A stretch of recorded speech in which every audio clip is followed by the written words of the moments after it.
thought I was doing an interesting little video tonight, talking about something that I thought would be pretty good to talk about. So I was sitting here earlier and I was thinking about the Premier League over the past sort of 3 or 4 years, over the last kind of 5 years or so, and I was thinking about some of the crazy kind of transfers we've seen.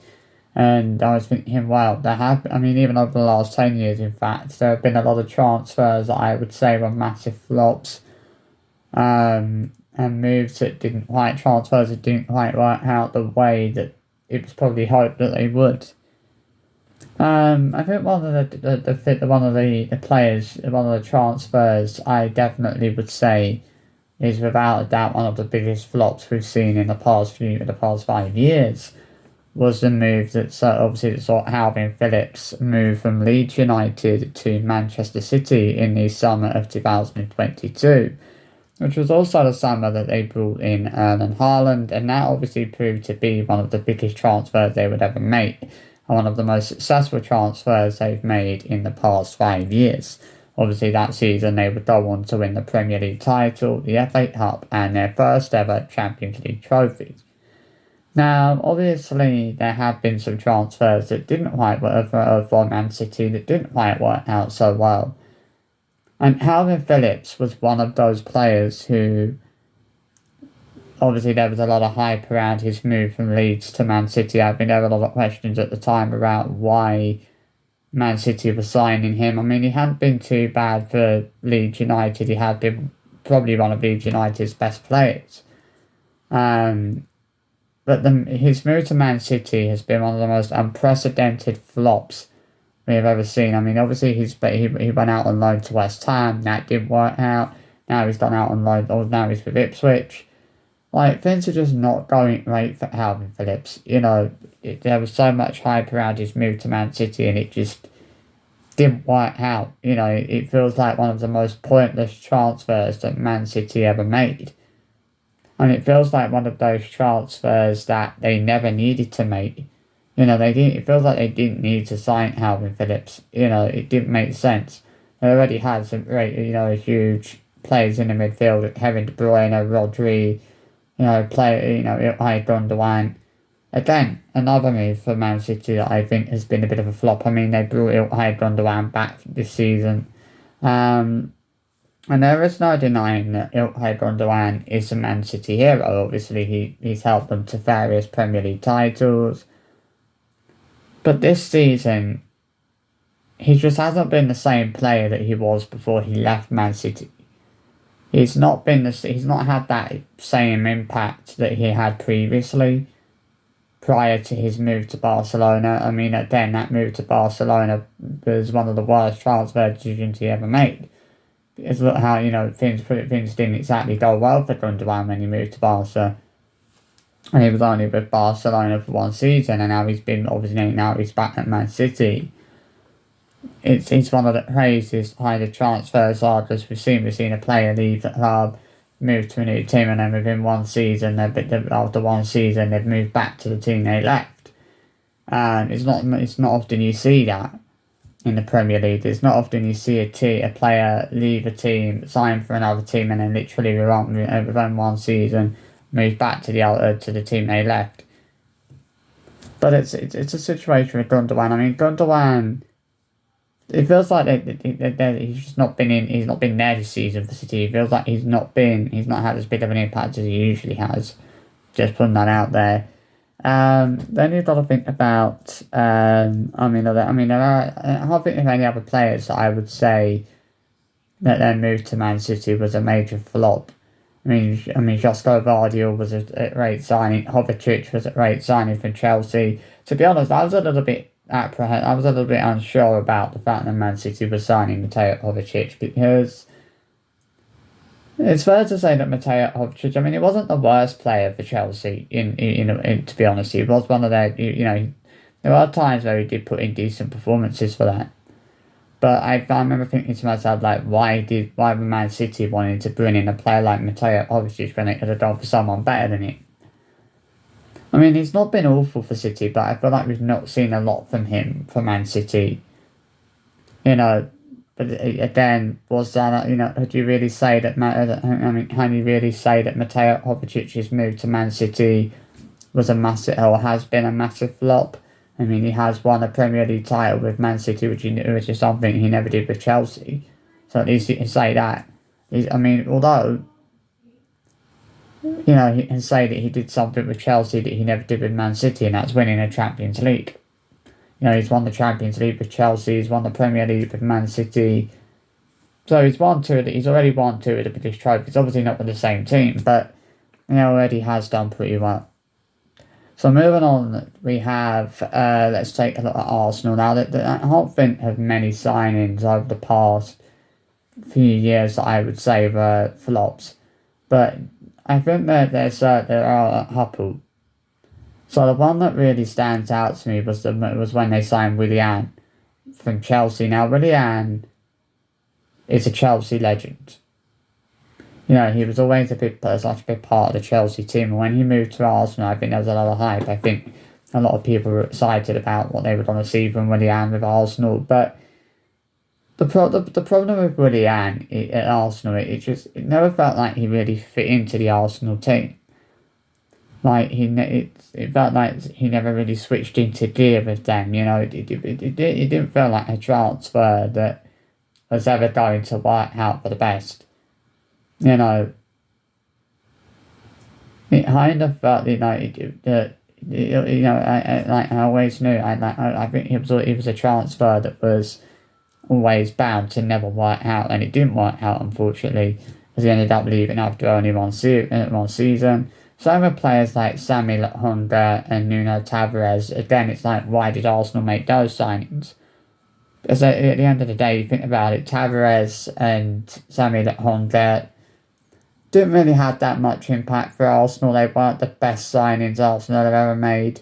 We are talking about the signings they made in the same time when they brought in Ben White and Takehiro Tomiyasu, who, in fairness, have been better signings for them. I never understand why Arsenal signed Sami Lokonga and Nuno Tavares. They just haven't had that much. They didn't really have that much of an impact, did they?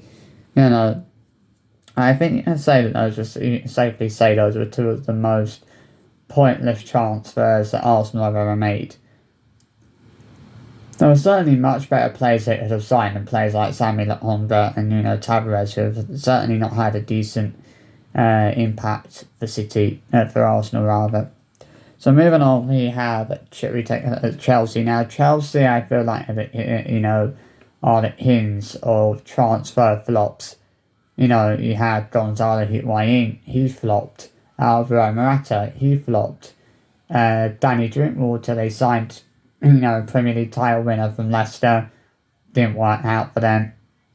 They signed Raheem Sterling, that didn't work out for them, realistically, did it? Why did Chelsea ever sign Raheem Sterling? Obviously, yeah, he was a decent player for Man City, but he certainly fell off at Chelsea, didn't he? It's like, now obviously you've got Raheem Sterling playing for Arsenal, and again, that's another big move for Arsenal. It's like, why have they brought Raheem Sterling? What has the guy actually done for Arsenal this season? Raheem Sterling has done fuck all for Arsenal this season. It's like, why have they signed him? I get why they signed Calafiori, and I don't have an issue with that signing because he's actually been pretty decent for Arsenal. And I think Calafiori looks quite good. But Raheem Sterling has to be one of the biggest wastes of money Arsenal have ever spent, one of the biggest flops Arsenal have ever made. Why sign him? Do they really think there was a good reason to sign Raheem Sterling? The guy, there was no point. He was just awful for Chelsea, and I never understand why Arsenal signed him. I don't even understand why Chelsea signed him, to be honest. You think about the amount of players that Chelsea have signed and have ended up flopping. Mykhailo Mudryk. What the hell has Mykhailo Mudryk actually done for Chelsea since he signed for them? He's done sweet fuck all. I remember even Arsenal were actually going in for him at one point. You know, when you look at how good he was at Shakhtar Donetsk, you're thinking like, what the hell has happened? Because Mykhailo, you know, there's not been, you know, this Mykhailo Mudryk that we're seeing for Chelsea is not the same Mykhailo Mudryk who was on fire when he was playing for Shakhtar Donetsk. He's a completely different player. He's not doing great for Chelsea. He's the biggest waste of cash I've ever seen. The biggest waste of money I've ever seen. All I'm saying is that there are better players out there than fucking Mykhailo Mudryk. Mykhailo Mudryk has been possibly not one of the best players for Chelsea this season. You know, I never understand why they wanted to sign him. I mean, yeah, he was doing well, but he hasn't done brilliantly for Chelsea, has he? Let's face it. So, obviously, you think about Spurs. I was thinking about Tottenham, and I was thinking about Richarlison, and I'm thinking, my God, Richarlison has to be one of the biggest fouled moves I've ever seen. Since his move to Tottenham, he's done a sweet FA. The guy has been an absolute joke for them. The guy has been an absolute fucking disgrace for Tottenham. He's one of the biggest wastes of money Tottenham have ever spent.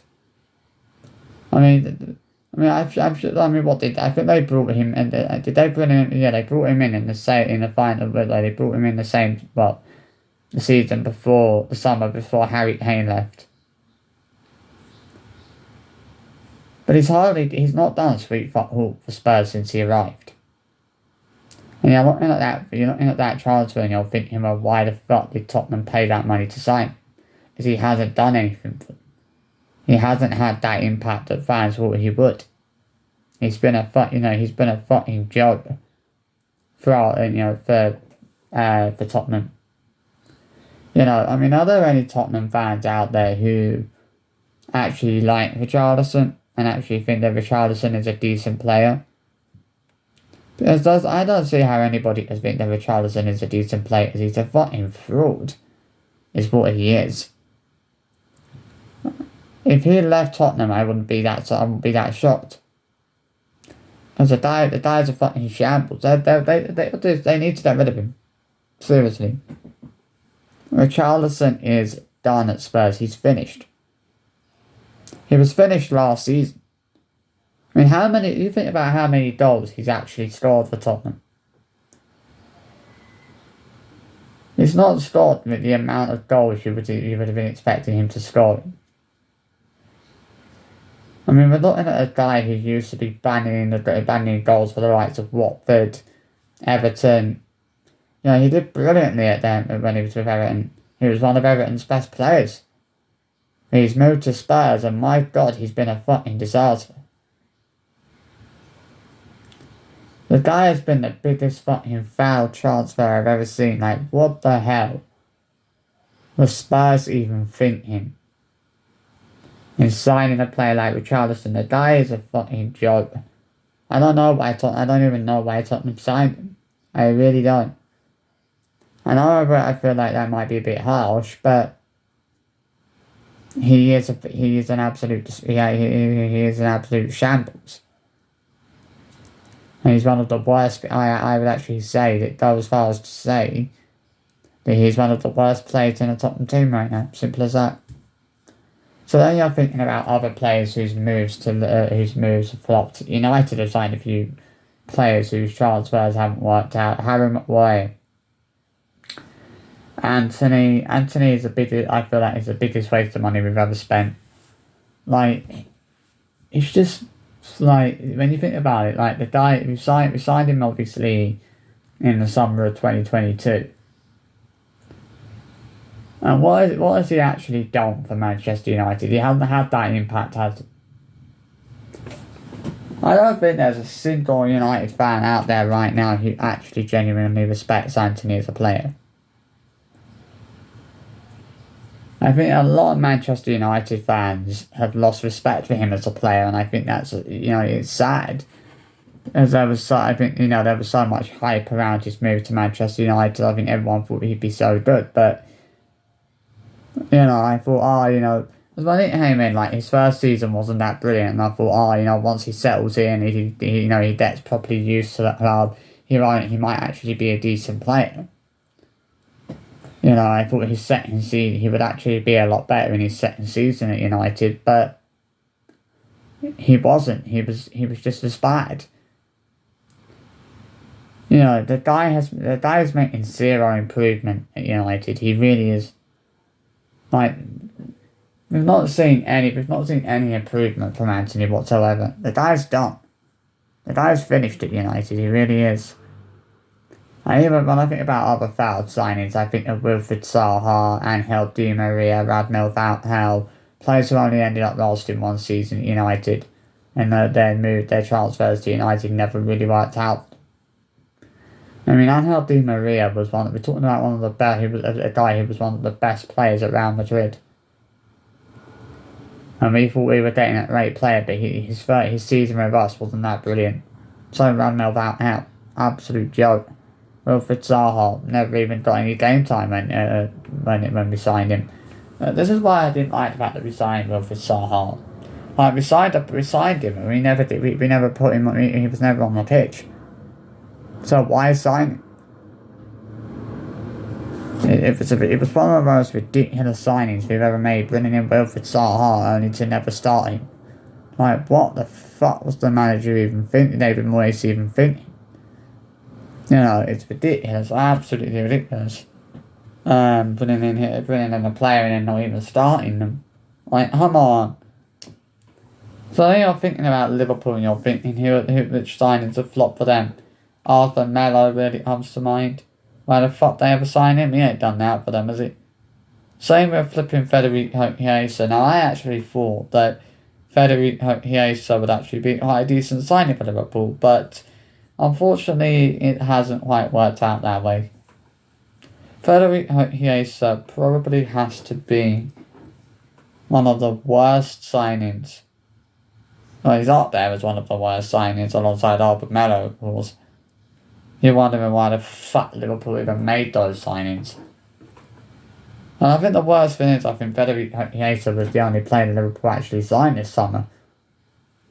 And he's been a load of absolute fucking shit. I mean, I know he's been injured, but, he's certainly not a player I would have, I would not have wanted United to sign. And I would have wanted him to sign. I would have said, no, wait. I'm glad we've not signed him, to be honest. It's just ridiculous, seeing these players move to these big clubs and then they end up flopping. I mean, there have been a lot of bad transfers in the Premier League that have never made sense, and it's kind of crazy to think about it when you think about over the Premier League over the years and the amount of big transfers there were, players that we thought would do really well and would be very successful, but it hasn't quite worked out that way for them. I think the same could be said for Harry Kane at Bayern. I think he believes on go to Bayern and actually win trophies. That hasn't quite worked out for them, has it? Well, worked out for him, has it? Because he's moved to Bayern and he ain't won football. He wasn't winning football at Tottenham. He's moved to Bayern and he ain't won football again. He ain't winning football again. I mean, that might change for him. That might change when he moves to Liverpool. That might change this season. Maybe Bayern might win something, but who knows? So I'll see you I hope you enjoyed this little video, and I'll see you for another video soon. Bye bye.